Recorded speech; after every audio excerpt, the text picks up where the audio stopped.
It's time again for an epic battle. 6 wines will enter the blind tasting and only one of them will make it out alive.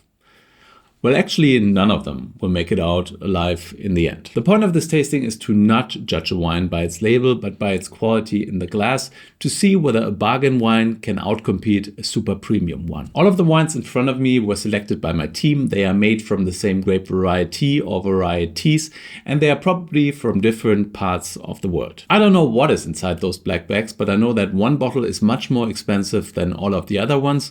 So let's see whether I can find the expensive wine, or maybe, just maybe, the cheap wine will win the battle.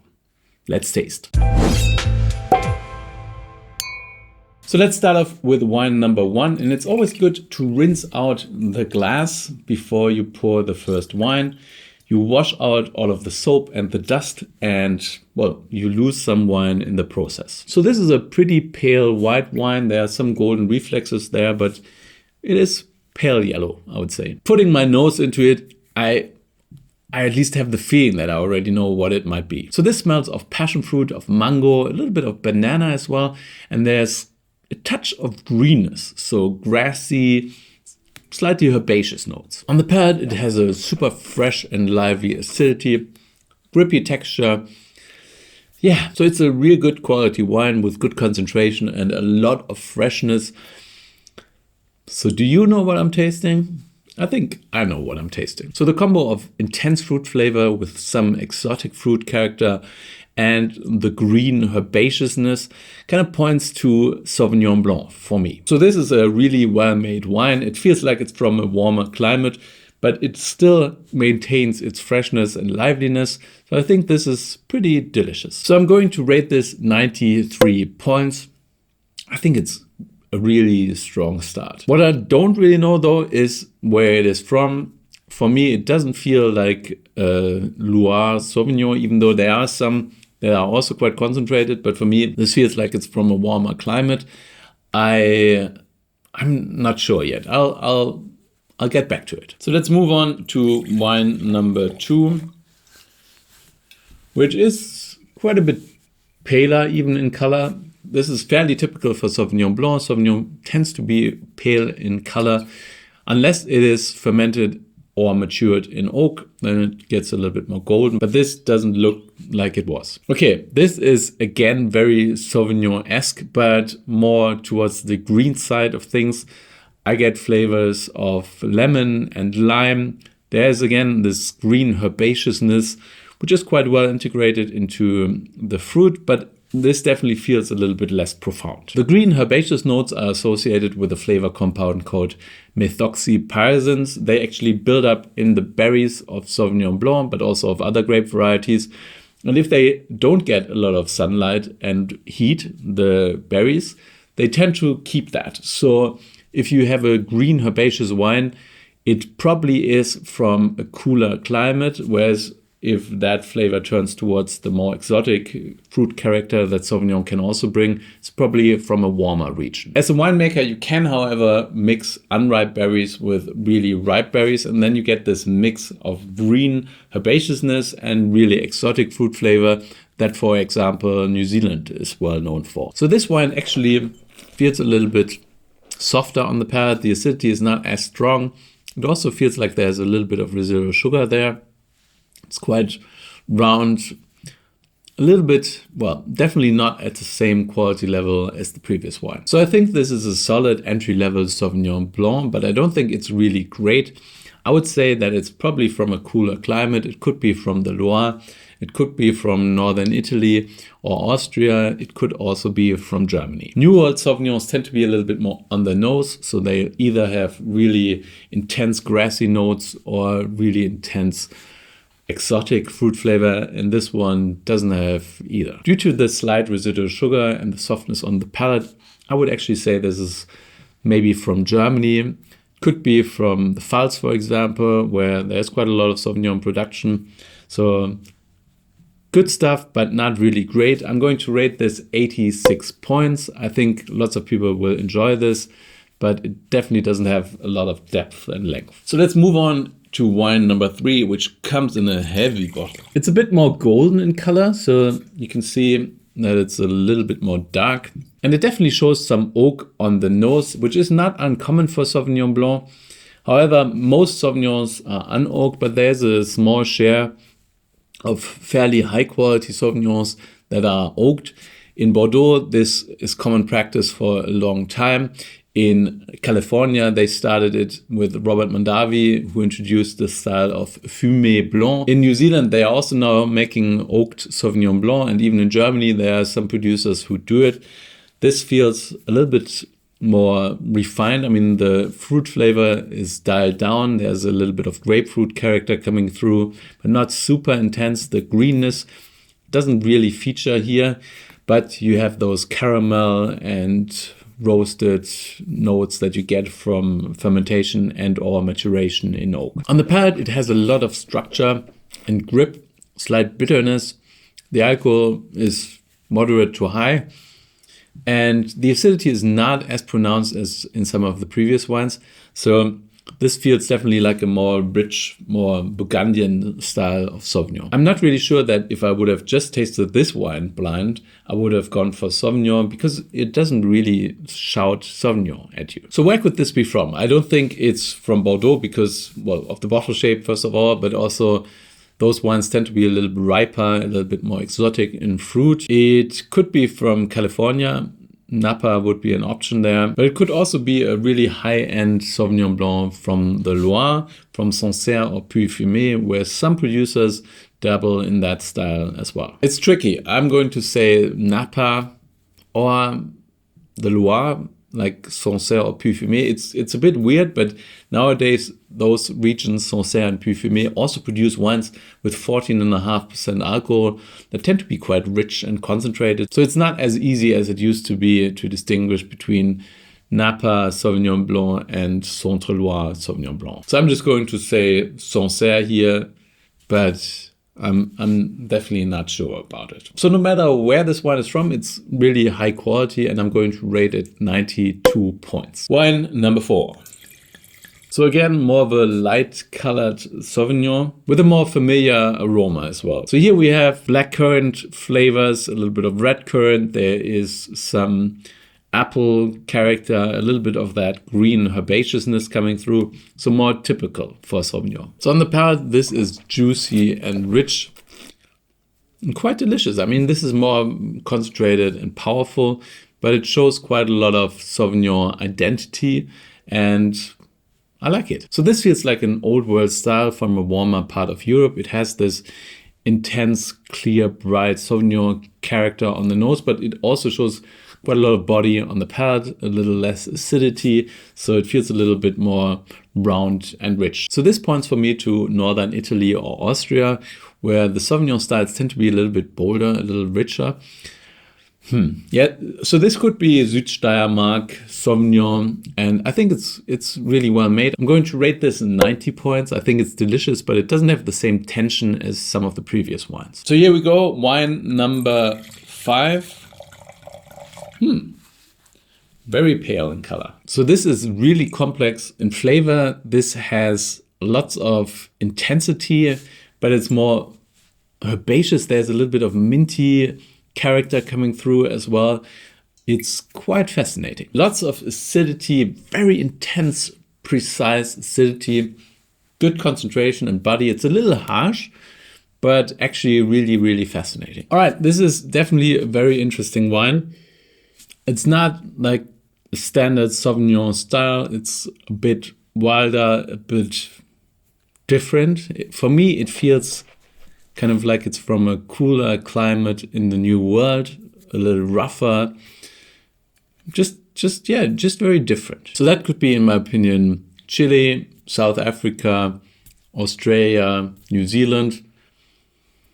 Australia, I don't really see that here in terms of style. New Zealand Sauvignon tends to be a little bit more expressive, more a combo of green notes and exotic fruit flavor. South Africa might be a good guess, or Chile. This definitely also has this tomato leaf character, which you often get with the Sauvignon Blanc from cooler climates. But I'm just going to go for Chile. It could definitely be South Africa, but yeah, let's just say Chile. And I'm going to rate this 91 points. I think it's quite delicious. There's lots of tension there, lots of grip. It's definitely not your standard Sauvignon Blanc. It's something slightly different, but really well made. So last but not least, we got wine number 6. This is really golden color. So lots of color here. And on the nose, it smells completely different again. So here I get notes of apricots, a little bit of bruised apple. There is not the typical Sauvignon Blanc flavor coming through. It's different. And on the palate, this is very different too. It actually has quite a lot of structure, good acidity, but real tannic grip. So you really feel the tannins biting at your tongue and your cheeks. So judging from the color and the taste as well, this is probably an orange wine, a wine that was left on the skins for an extended period of time. It actually has good grip. But yeah, who does that? Who makes orange wine Sauvignon Blanc? So what's the name of that country east of Italy that has quite a history with orange wines? I always get them confused. Is it Slovenia or Slovakia? So yeah, it's Slovenia. And I remember them producing quite a bit of orange wine, and they are also producing Sauvignon Blanc as it grows quite well there. So let's just say Slovenia, even though I'm completely unsure. So the thing for me with orange wine is actually that it's more difficult to taste the origin. So it's more about the process than about the place where the grapes have been grown. But yeah, let's just say this is Slovenia, and I'm going to rate this 90 points. I think it's a really well-made Sauvignon Blanc orange wine. It's definitely for me not the wine of the lineup, but it's an interesting addition. I'm going to retaste those wines to make sure that I got them right. Sometimes they just change after the bottle is opened, and half an hour later or so, they taste very different. So I'm going to have another sip of each of those bottles now. Interesting. So for wine number 1, I'm going to say it's from South Africa. It feels like a wine from a warmer climate, really well made. I think this is absolutely delicious. 2, I'm going to stick with the Pfalz in Germany. 3, I'm going to stick with Sancerre. It's actually opening up a little bit, so it's doing really well. 4 is a little bit tricky. I said Austria, but it could also be from the New World, but it actually doesn't have like the super pungent flavor that I would get, for example, in New Zealand. So I'm going to stick with Austria. Wine number 5, I'm going to say Chile, continue to say Chile. And this was Slovenia for me, just because of the fact that it's an orange wine. I mean, it could actually be from many other places as well. So let's dive in and let's have a look what this was. Fascinating. This is actually from Chile. So this is the Casa Marin Sauvignon Blanc Cipreses Vineyard. And I thought it was absolutely delicious. I'm looking forward to finding out how much it was, because I think this is great quality. So wine number 2, I said Pfalz in Germany, and it is from Germany. It's a Sauvignon Blanc Chara, and it is from Baden. So right outside my doorstep, basically. Good stuff, but not the best wine in the tasting. Wine number 3, I said Sancerre, Centre-Loire, and it's probably the most expensive wine in the lineup, because the top wines from there, they tend to be amongst the most expensive Sauvignons in the world. Let's have a look. Oh, so close. Why didn't I think of that? So this is the Domaine Didier Dagueneau 2020 Silex, and it's from Puy Fumé. Well, at least that's what I would say it is, but it actually just says Vin de France nowadays. Wasn't that Puy Fumé normally? I mean, this is from Puy Fumé, from that region at least. And it's one of those first Sauvignon Blancs that I tasted and really enjoyed. And I'm beating myself up that I didn't spot this one. Would have been a baller move to say this is Silex by Didier Dagueneau. One of the pioneers when it comes to high quality Sauvignon Blanc winemaking and the use of oak in the process of winemaking. On the back label, it actually says trop, exclamation mark, pas assez, question mark, ou pas assez trop. So too much, too little, or too little of too much. So yeah, this is definitely a wine that is kind of swinging for the fences. Not your general standard Sauvignon Blanc. but quite a bit different. And this is, I'm pretty sure, the most expensive wine. I don't really know how much this retails for nowadays, but it will be somewhere around the $100. So let's move on to wine number 4. I said Austria, but I wasn't really sure at the end. It kind of opened up a little bit and changed, but oh no! Wild Sauvignon from Greywacke in Marlborough, New Zealand. I think this is the first time I didn't identify the Marlborough Sauvignon Blanc in the blind tasting. This is slightly embarrassing. Greywacke, or Grauwacke, as we say in Germany, is the wine from the former winemaker of Cloudy Bay, Kevin Judd. And this wine is actually fermented in barriques. So it's a different kind of New Zealand Sauvignon Blanc, I guess. But still, I should have picked up on that. It's 14% alcohol, and it's quite a bit more rich and round. It spends quite a lot of time on the lees in order to give it the silky texture. And this must have thrown me off. It happens to the best of us. So wine number 5. I said this is Chile. It's probably not, because this one is Chile. I thought it was quite interesting. Very, very structured, very different. So let's have a look what it might be. This is from Argentina. So at least it's in the neighborhood. So this is a super high altitude Sauvignon Blanc. If I'm reading this correctly, it's from 3,111 meters above sea level, which is insanely high, and from Salta, so from the north of Argentina. So yeah, it's definitely a little less concentrated and rich compared to what you would get in some other parts in Argentina. Really structured, really interesting. You can really taste the extreme conditions that those grapes grew in. All right, this has been hit and miss for me, but I went to Slovenia here, but it's probably, I don't know, from Spain. Let's have a look. It is from Slovenia. I think this is the first time I ever got a Slovenian wine in a blind tasting right, at least. It doesn't really comment on the winemaking, but yeah, I'm guessing this has quite a bit of skin contact. It was actually also aged in oak barrels, and it was bottled without any sulfites. Wild. All right, this was a fascinating tasting and slightly humbling as well. I just looked at the prices, and the Silex is actually 180 euros nowadays, so roughly $200. And this wine, which I absolutely enjoyed, is one of the cheapest wines at 20 euros. I think this is a definite bargain, and wow. Sauvignon Blanc is difficult. I think the grape variety often has the rep that all of the wines taste the same and they're quite commercial and they are like a crowd pleaser. But this lineup actually showed that there are lots of differences and that things aren't always like they seem they are. So I hope you enjoyed this video. If you did, then please like it down here. Subscribe to my channel if you haven't done so already. My question of the day is, what is your favorite Sauvignon Blanc? Let me know down below. I hope I see you guys again very soon. Until then, stay thirsty.